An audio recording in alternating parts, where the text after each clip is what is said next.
域展開。乙骨雄太は君になれないよ。ああ、やはり光は生で感じるに限るな。領域展開。むき出しの肉体、彼らは目撃する。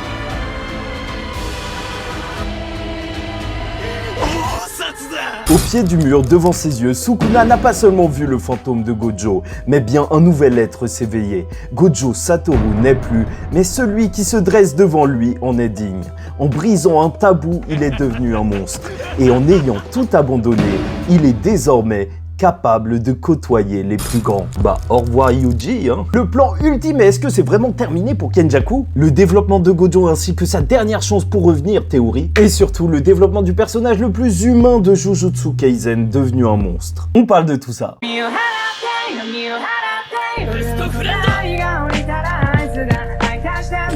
領域展開。それでいい。 Mesdames et messieurs, ici Chage et on se retrouve aujourd'hui pour la review du chapitre 261 de Jujutsu Kaisen. La bataille décisive du No Man's Land infesté de fléaux de Shinjuku partie 34 qui ne laissera personne indifférent. Eiga Kutami joue parfaitement son rôle en tant que hater, troll originel, ceux qui voulaient la mort de Gojo Satoru, ceux qui voulaient qu'il reste en vie. Bah, quoi qu'il en soit, personne ne sera totalement satisfait, tout le monde avait un petit peu raison, mais personne ne sera heureux. Eiga Kutami, il a attrapé les fans de Yuji par le col, comme ça il les a balancés par la fenêtre, les fans de Gojo aussi, et les fans de Yuta, allez on y va. Qui nous rappelle une nouvelle fois que Jujutsu Kaisen est surtout un manga d'horreur, mais on va développer tout ça. Et d'ailleurs, je t'invite à liker ou disliker la vidéo, commenter, donner ton avis en commentaire sur ce chapitre et les folies même qui vont se dire durant cette review, et t'abonner si tu n'es pas encore abonné. Une vidéo Jujutsu Kaisen chaque semaine, et la semaine prochaine, je sais pas, peut-être que ça sortira jeudi au lieu de samedi. Donc soyez à l'affût et vu qu'on a beaucoup de choses à se dire, on commence tout de suite avec un Yuji inutile désormais, le retour de Pagojo. 乙骨。彼らは僕に並ぶ術師になる。 Bon, je ne le répéterai jamais assez, mes vidéos c'est mon avis, mes reviews, et je vais dire les termes, que ça plaise ou non. Très sincèrement, avec la folie, la zumba qu'on a lors de ce chapitre, ça m'aurait pas du tout dérangé, même si juste Yuji avait arrêté le cœur de Sukuna, l'avait arraché, l'avait écrasé, et que tout ça se termine de cette manière. Et je vous avoue que les choix faits par l'auteur lors de ce chapitre me laissent assez dubitatif, mais le but de la vidéo c'est d'essayer de les comprendre et c'est pour ça qu'on va analyser le tout. Et bon, dans tous les cas, on va pas se mentir, ça fait plaisir déjà juste d'être surpris par le scénario. On n'est pas là pour lire une fanfiction de quelqu'un ou juste être satisfait. On est là pour suivre une histoire et Eiga Kutami, il la force, hein, même si on veut pas. C'est donc dès le début de ce chapitre qu'on retrouve un Sukuna qui était au bord de la mort, il semblerait, face à Todo et Yuji. Je vous rappelle qu'ils se battaient comme ça, une seconde avec 50 changements, c'est juste monstrueux. Donc à partir de là, c'était simple, c'était soit Sukuna qui perdait, parce que c'est sûr que c'est impossible de se battre comme ça, ou Sukuna qui vomissait, c'est tout. Et le Yuji est juste monstrueux, démoniaque, tu le vois empoigné, prêt à écraser le cœur de son adversaire, en pensant au sacrifice de son grand frère Todo. Mais alors que Sukuna va lancer son extension de territoire, être à deux doigts de juste terminer Yuji Itadori, que tout aurait pu se terminer là, c'est là que l'arrivée de Gojo l'a perturbé. Et graphiquement, je tiens à vous le dire, c'est toujours au top. Des cases qui vont alors de plus en plus se pencher, des lignes directrices de travers pour te déstabiliser, de la même manière que le grand Ryomen Sukuna est déstabilisé par la vision qu'il a devant lui. Le sol n'est même plus droit dans cette case, mais la réalité est vraiment là. Gojo Satoru se tient devant eux. Et l'enchaînement des doubles pages, il met très mal. Alors que ça semble totalement impossible et que le Gojo Satoru a les yeux baissés, il va les relever et surtout, lorsque ses cheveux se relèvent, on verra apparaître sa cicatrice avec des gros yeux incroyables. Non, franchement, cet enchaînement de double pages,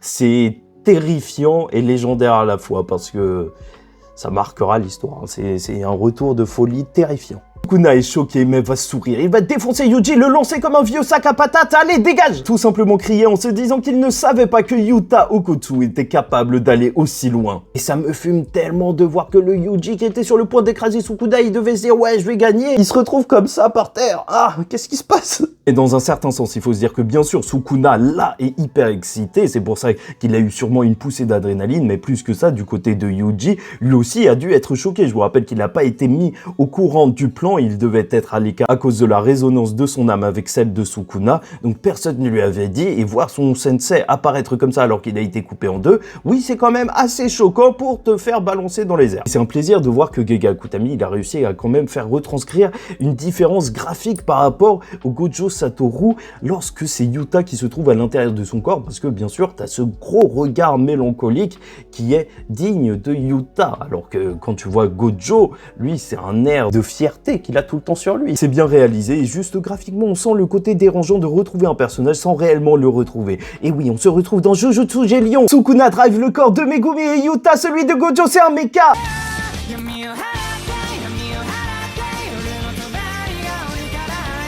Et certes, de notre côté, on aura des explications, mais on va y revenir plus tard, puisqu'ils vont lâcher leur double extension de territoire. Les deux vont s'affronter dans un territoire, alors que la solution pour affronter une barrière ouverte a été montrée grâce à Gojo Sensei. Et c'est donc dans une page monstrueuse de fin que les deux s'affrontent. Et bon, déjà, petit truc comme ça, est-ce que l'extension de territoire, elle est vraiment liée au corps de la personne? Donc, vu que là, Yuta utilise celle de Gojo Satoru, ce serait donc peut-être une confirmation que c'est bien l'extension de territoire de Geto qu'on a vu quand Genjaku l'a utilisé. Cette sorte de totem avec plein de têtes différentes, voilà, en même temps, ça lui correspond bien avec plein de créatures différentes. Mais surtout, là où ça peut faire la différence, alors que Yuta utilise l'extension de territoire de Gojo, on l'a vu lorsqu'il utilisait la sienne, donc qu'il peut cibler les personnes qui vont être touchées. Est-ce qu'on va avoir un Yuji qui peut alors combattre à l'intérieur de l'extension de Gojo pour aider Yuta, même peut-être avec Todo? Ce serait monstrueux. Et là, je me demande comment il va résister Sukuna. Mais plus que ça, il faut pas faire comme si c'était totalement normal. Non, ça n'a absolument rien de normal. Je vais le dire à voix haute pour que tu t'en rendes compte. Écoute bien le truc imprévisible et qui n'a aucun sens qui est en train d'arriver.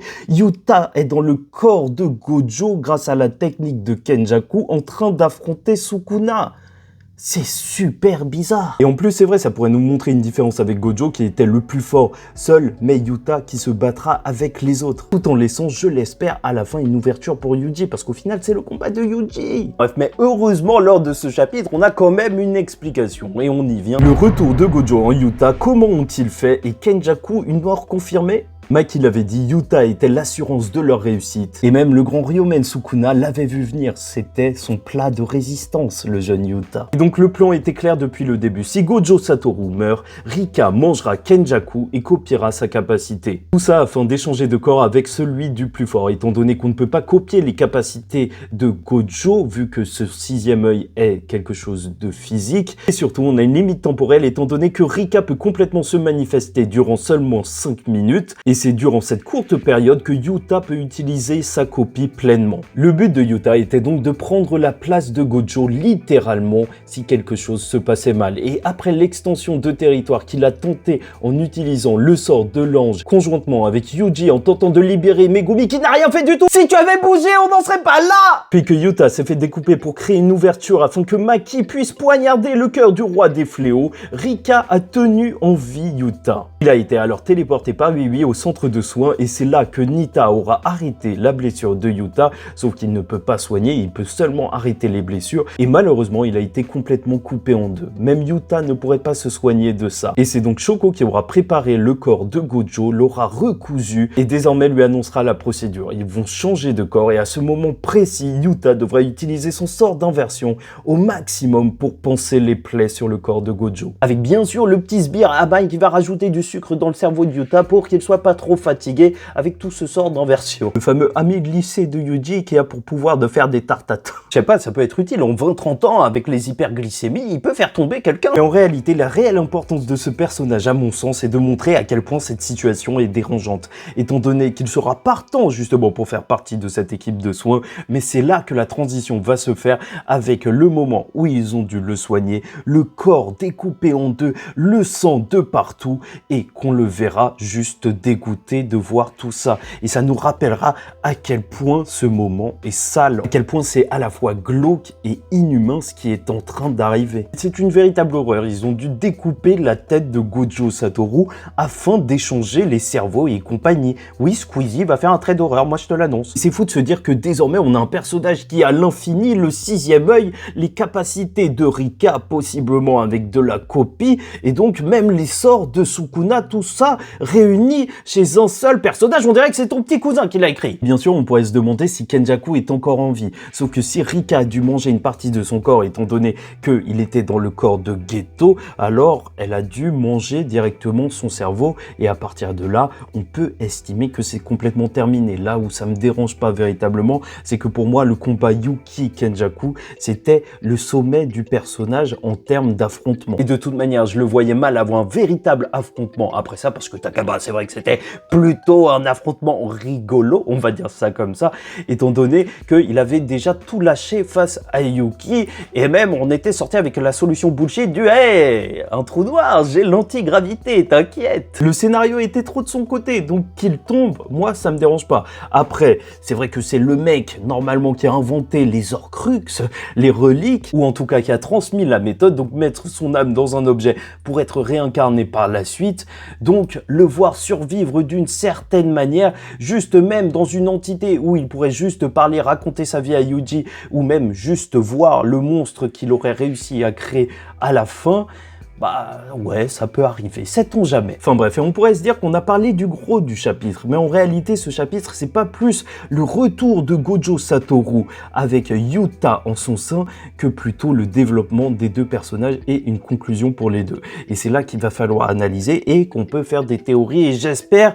qu'un des deux va survivre, et on en parle. La fin de Gojo, son développement et son retour, théorie. Ce qui sera sûr, c'est que le personnage de Gojo Satoru n'aura jamais autant eu cette vibe tragique. Dans un certain sens, on pourrait même se dire que Gojo et Toji étaient les deux faces d'une même pièce. Deux personnes opposées par la société, Gojo Satoru adoré pour ses pouvoirs et Toji Fushiguro méprisé pour les siens, mais tous les deux, même dans la mort, utilisés pour leurs capacités. Si ça, c'est pas un parallèle intéressant. En termes de développement de Gojo Satoru, ça va même bien plus loin que ça lors de ce chapitre. Et ça va se passer durant une série de flashbacks qu'on aura le droit de suivre lors de ce chapitre, une conversation au détour d'un couloir où Yuta va demander l'autorisation d'utiliser le corps de Gojo Satoru une fois qu'il sera mort. Et rien que ça, encore une fois, c'est super important pour saisir ce que pense réellement le personnage de Gojo Satoru. Car ça ne le dérangerait pas du tout en réalité, le plus fort ne s'imagine pas perdre, mais si c'est perdu, c'est perdu. Un parallèle avec le personnage de Sukuna, bien évidemment, qui face à Yorozu disait que s'il perd, elle pourrait faire ce qu'elle veut de son corps. Là, ils ont littéralement fait tout ce qu'ils voulaient de son corps, l'utiliser telle une marionnette, mais ça va bien plus loin que ça, un personnage qui se fiche de ce qui arrivera une fois qu'il sera mort. Bon, petit aparté parce qu'on a aussi un Yuta de mauvaise humeur, en même temps Shoko s'en fout, alors qu'elle faisait partie du trio avec Geto. Certains diront qu'elle n'a pas de cœur, mais en réalité, on voit surtout, et je pense qu'elle avait surtout énormément confiance en Gojo. On l'aura vu extrêmement stressée en regardant le combat Gojo-Sukuna fumer un paquet de clopes par terre. Elle était juste pas bien, donc tous ceux qui font la blague du serment de l'hypocrite au lieu du serment de Hippocrate des médecins. Non, en vrai, j'avoue, il y a que moi qui faisais ces blagues, mais elle est marrante. Après, ok, je veux bien la défendre et dire qu'elle a un cœur, mais du côté de son utilité, je suis désolé, ça commence à devenir un petit peu compliqué parce qu'elle me saoule. Tout ce qu'elle aura fait, c'est donc recoudre Gojo et recoudre son t-shirt parce qu'il est plus coupé en deux. Je croyais en toi, Shoko, je croyais en toi. Et donc voilà, le constat est clair pour Gojo, il se fiche de ce qu'il arrivera à son corps après, mais il s'inquiète tout de même pour ses élèves, et c'est assez subtil de la part de Gege Akutami, mais lourd de sens en réalité, alors qu'il dit qu'il se fiche de ce qu'il arrivera à son corps par la suite s'il perd. On pourrait penser que Gojo se dit juste, voilà, si j'ai perdu, c'est terminé, c'est aux autres de se débrouiller, mais pas du tout. Non, lors de la même scène, alors qu'il tente de porter le fardeau d'être le plus fort tout seul et que ses élèves ne veulent pas partir et rester avec lui, en même temps vu que c'est plus un exorciste Gojo, vu qu'il a été exclu après Shibuya et son ordre d'exécution, il ne peut rien leur dire, et je vais pas vous dire qu'il est plus seul étant donné que quand même il ressentira toujours cette solitude étant donné qu'il n'y a pas quelqu'un d'aussi fort à son niveau pour le comprendre. Ils seront là pour le soutenir même s'il ne sait pas si ce qu'il va faire est juste, même si ce qu'il va faire est sanglant et qu'il aimerait qu'il n'en soit pas témoin. Bon, là clairement c'est un petit peu glauque parce que t'as les élèves qui sont comme ça, allez sensei, alors qu'il rentre dans la porte et il va commencer à massacrer tous les vieux. Et le lien il se fait directement avec le personnage de Gojo qui se dit donc qui se fiche de ce qu'il arriverait après sa mort pour son corps, mais par contre qui s'occupe de tout afin que tout se passe bien pour ses élèves après celle-ci. Au moins, ils n'auront pas à s'inquiéter d'un énième coup politique comme après Shibuya, car avec la mort de ses dirigeants, c'est Gakukanji qui devrait reprendre les rênes, et donc voilà, il a pris les rênes au cas où. Il fait juste tout en sorte pour que même s'il lui arrive quelque chose, ses élèves aillent bien. Et ça, c'est beau. C'est d'autant plus fort que Yuta le dira littéralement. Il ne veut pas que Gojo prenne le poids d'être un monstre seul. Par contre, je tiens à vous le dire, nous, on est des analystes JJK et il y a beaucoup de personnes qui parlent de Gojo qui a été utilisé comme une arme, mais déjà, arrêtez-vous. Il faut que tout le monde s'arrête parce que Gojo Satoru n'a jamais été une arme. Enfin, je suis désolé, il y a beaucoup de personnes qui en parlent en ces termes, mais justement, Gojo Satoru, lors de ce chapitre, loin de nous être montré comme une arme, nous est surtout montré comme un monstre. Et c'est pas juste une histoire de sémantique, d'utilisation des bons mots. Non, c'est vraiment important parce qu'une arme, c'est quelque chose que tu utilises. Et ok, le corps de Gojo Satoru a été utilisé, mais de son vivant, il a jamais été une arme. Tu crois que les dirigeants,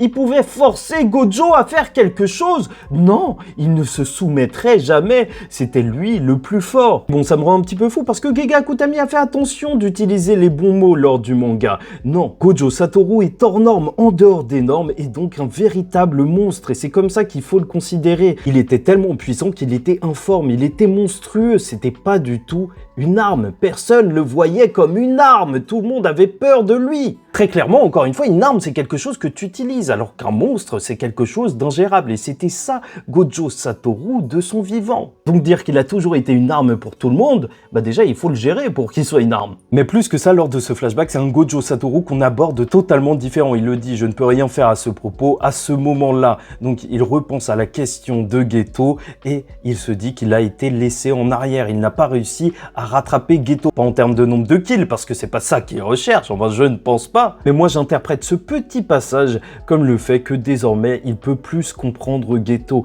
Il l'a rattrapé dans un certain sens, celui où il est capable de tuer pour ses idéaux, il le comprend mieux. Car il estime que c'est la chose qu'il doit faire, même si c'est pas forcément la chose juste à faire. Et bon, abordons le plus intéressant, je suis sûr que Gojo Satoru reviendra maintenant, c'est obligatoire.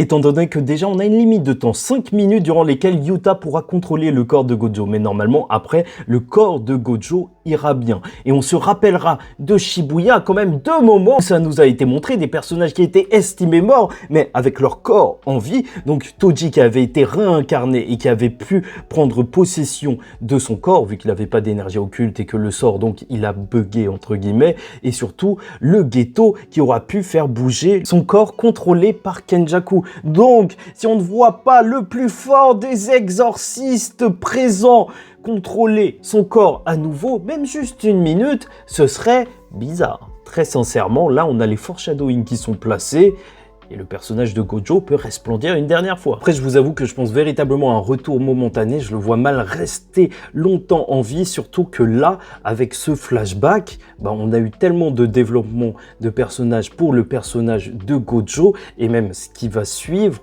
que au final, le personnage, ça y est, une fois qu'il a plus de raisons scénaristiques, de développement à faire, c'est pas forcément intéressant de le garder. Donc là, oui, je veux bien qu'il meure. Mais avant ça, c'était normal. On avait des choses à raconter avec le personnage. Même si certains vous diront le contraire, c'est pas pour rien qu'on a d'énormes flashbacks sur le perso. C'est qu'il y avait des choses à raconter, mais maintenant que c'est fait, oui, je veux bien, allez, finito. Bon, il nous faut quand même notre petite minute de hype, hein. Surtout que son développement va continuer à travers le personnage de Yuta. Car si la grande question qui restait en suspens était est-ce qu'il est Gojo Satoru car il est le plus fort ou est-ce qu'il est le plus fort car il est Gojo Satoru, désormais on va pouvoir avoir la réponse à la plus grosse interrogation autour du personnage, étant donné qu'on va pouvoir voir si Yuta dans le corps de Gojo Satoru est le plus fort.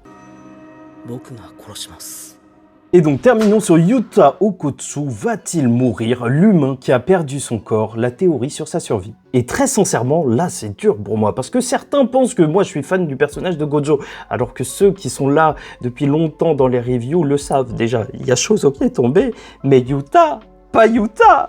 Pas Yuta! Le personnage de Yuta, je l'ai toujours trouvé trop touchant. Je me suis menti à moi-même, je savais qu'il était capable de tout. Il n'avait pas hésité à embrasser le fantôme démoniaque d'une gamine, et même il avait embrassé le gros cafard fléau, c'était dégueulasse, mais il l'avait fait, et il y a pris plaisir! Là, j'avoue, c'est moi, je mens, il n'y a pas forcément pris plaisir, mais c'est plus marrant comme ça. Quoi qu'il en soit, tout le développement du personnage de Yuta se sera fait autour d'adopter la philosophie des plus forts. Tout brûler, et toutes les questions étaient jusqu'où il était prêt à aller. Ça, c'était visible dès la traque mortelle où Uro lui disait qu'il ne pourrait pas se hisser au niveau d'une calamité comme Sukuna en gardant son cœur. Et c'est ça le véritable sujet du chapitre, devenir un monstre. Retenez-le bien, le personnage de Yuta est celui qui par amour aura abandonné son cœur. Monstrueux. Dès le départ du flashback, on le voit, le groupe qui est en train de parler sur le toit avec tout le monde qui est quasiment contre, c'est un sacrifice incertain et ils ne savent pas ce qui arrivera à Yuta, étant donné que comme Mei Mei le dira, il n'y a que 3 possibilités. 1. Le sort de Kenjaku doit être activé tout le temps et donc au bout de 5 minutes, il mourra. 2. Le sort de Kenjaku marche par intermittence et on ne sait pas, peut-être qu'il durera 10 minutes, 1 heure, mais ensuite, comme il ne pourra pas le réutiliser avec Rika, il va donc juste mourir un peu plus tard. Et 3e possibilité, lorsque le sort de Kenjaku est activé, c'est fait une fois pour toutes. Et donc, même au bout de 5 minutes, ce sera bon, mais il restera à jamais dans le corps de Gojo Satoru. Même si d'abord, il voulait essayer ça dans son extension de territoire, car il peut utiliser ses sorts copiés, il n'y a pas l'histoire des 5 minutes de temps de limite, bah en réalité, il n'aura pas eu l'occasion de le faire, sauf si c'est passé un truc bizarre, mais normalement, il n'aura pas eu le temps de le faire. Après, je tiens à vous le dire, soyons toujours méfiants avec les explications, surtout que eux-mêmes ne savent pas réellement comment fonctionne ce sort. Ça se trouve que même quand Kenjaku change de corps, alors les restrictions qui sont liées à l'ancien corps, les serments qu'il a fait ne sont plus là. Donc peut-être que Rika ne serait plus limité à 5 minutes, vu que c'est sa restriction. Mais bon, ce serait quand même un petit peu bizarre, mais sait-on jamais. Tout ça pour dire que c'est un aller sans retour pour Yuta Okkotsu et un véritable sacrifice. Bien sûr que Maki ne sera pas d'accord, elle n'a pas envie de sortir avec Gojo Satoru, peut-être une des seules. Mais plus sérieusement, en réalité, c'est assez intéressant déjà de les voir interagir un petit peu lors de ce chapitre, parce que malheureusement, on ne sait pas si on les reverra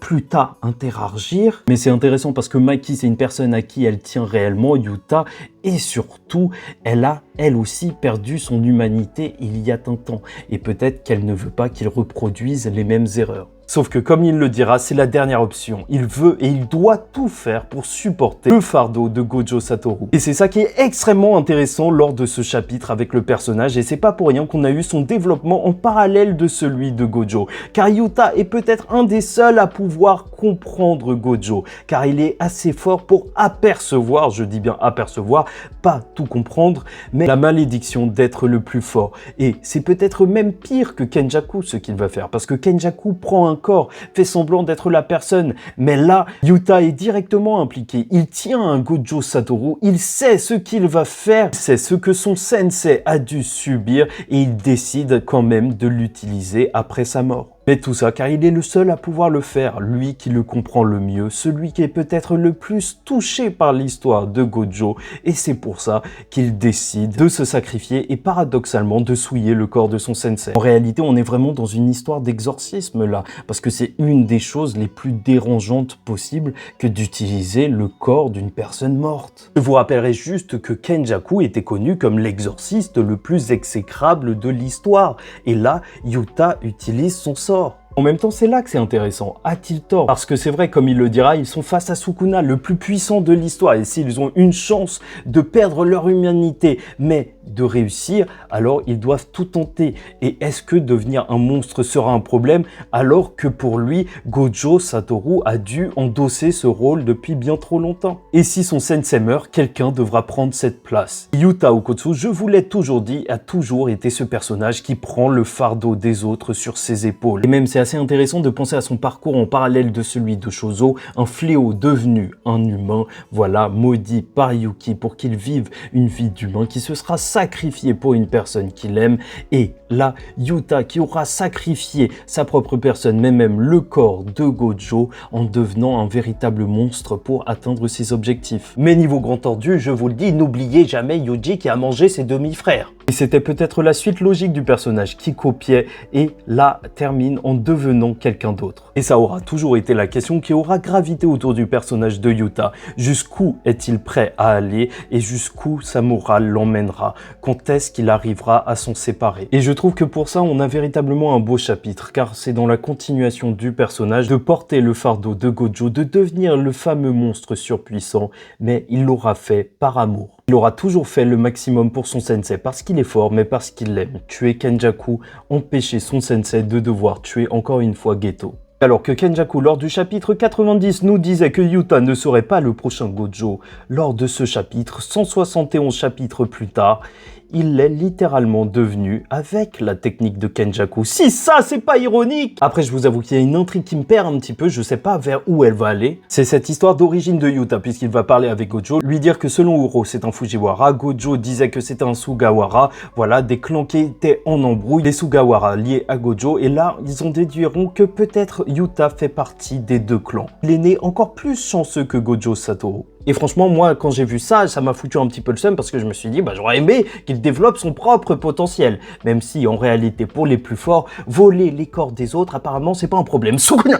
Mais c'est quand même fort. Entendre que Yuta est peut-être plus béni que Gojo et qu'il devrait mieux travailler son contrôle de l'énergie occulte, on en profite pour le tacler au passage. Donc, est-ce qu'on va avoir un retour des esprits vengeurs Sugawara no Michizane? Ou peut-être que ça va mener à rien, cette histoire, à part de mener à un autre développement pour le personnage de Yuta qui serait issu de deux familles qui étaient ennemies et en réalité ça a réellement existé, descendants de ces deux familles qui se sont unies et ça nous montrait juste que vraiment le personnage de Yuta gravite autour du thème de l'amour et en même temps qui de mieux placé donc pour apprendre l'amour à Sukuna avec bien sûr le frère de Sukuna, enfin son neveu, enfin le mec qui déteste. Un petit disclaimer, j'ai vu des personnes dans l'abus ici et là dire qu'ils se sentaient affectés mentalement par ce qui se passait dans Jujutsu Kaisen. Juste, moi j'aime énormément le personnage de Yuta. Je sais pas s'il est top 1 ou top 2, enfin je sais pas. Mais dans tous les cas, il faut se calmer. Vous inquiétez pas, c'est chill. On est juste en train de lire un manga. J'aime Jujutsu Kaisen, mais à la fin de la journée, il faut penser à autre chose, les gars. Calme. Si tu souffres trop, t'inquiète pas, il y a des théories de zinzin. Oui, qui va prendre l'âme à l'intérieur du corps de Gojo et la remettre dans le corps de Yuta parce que oui. Parce que ce chapitre fait vraiment mal. Gojo vraiment mort, Kenjaku vraiment mort, Yuta qui va vraiment mourir. Donc, sait-on jamais. Voilà, encore une fois, une histoire de relique. Là, il se trouve dans le corps de celui qui a inventé, normalement, ou qui a transmis, en tout cas, le fait de séparer son âme dans des objets pour se réincarner, donc peut-être qu'il y a un secret lié à sa capacité vu qu'il change de corps. Peut-être le moyen pour que Yuta aussi il reste en vie, il crée une relique, voilà, et il a le sort de Kenjaku, peut-être qu'il y a un moyen de créer un truc avec, je sais pas.